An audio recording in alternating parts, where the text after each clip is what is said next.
డల్గా ఉన్నావి? తమ్ముడికి ఆపరేషన్ 5 లక్షల రూపాయలు కావాలట. నేను బయట ఉంటే ఏదో విధంగా ఏర్పాటు చేసేవాడిని. ఇప్పుడు ఏం చేయాలో తెలియడం లేదు. దిగులు పడకు, అన్ని సమస్యలకి పరిష్కారం ఉంటుంది. రేపు స్వతంత్ర దినోత్సవం. ఖైదీలందరి పేర్లతో చీటీలు వేసి ఒక ఖైదీని రిలీజ్ చేస్తారు. నీకు ఛాన్స్ ఉంది. సార్, ఏమిటి?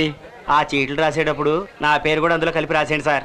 అయ్యయ్యో, అడ్డమైన గాడిదల పేర్లు రాయడం కుదరదురా. ఒకటి శిక్షాకాలం పూర్తిగా వస్తూ ఉండాలి, రెండోది చక్కని నడత ఉండాలి. నేను కూడా బాగా నడుస్తాను సార్. ఏది నడు చూద్దాం. అది నడక ఎదవా, ఎక్కడో కూపులేసిన వాడు నడిచేట్టు నడుస్తున్నావు. లుడుకు, నిన్ను ఇప్పుడు రిలీజ్ చేసినా ఇంటికెళ్ళి చేరడానికి 1 వారం రోజులు పడుతుంది. ముందు నీ వీలుకున్న బెండు తీద్దాం, తర్వాత రిలీజ్ గురించి ఆలోచిద్దాం. అలాగే మూర్తి. సార్ చెప్పు మూర్తి.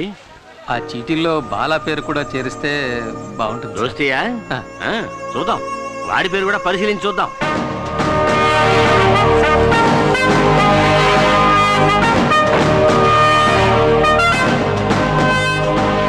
అందరికీ నమస్కారం.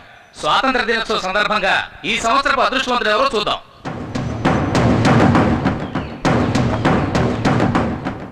రేయ్, భయపడకరా, ఖచ్చితంగా నీ పేరు వస్తుంది.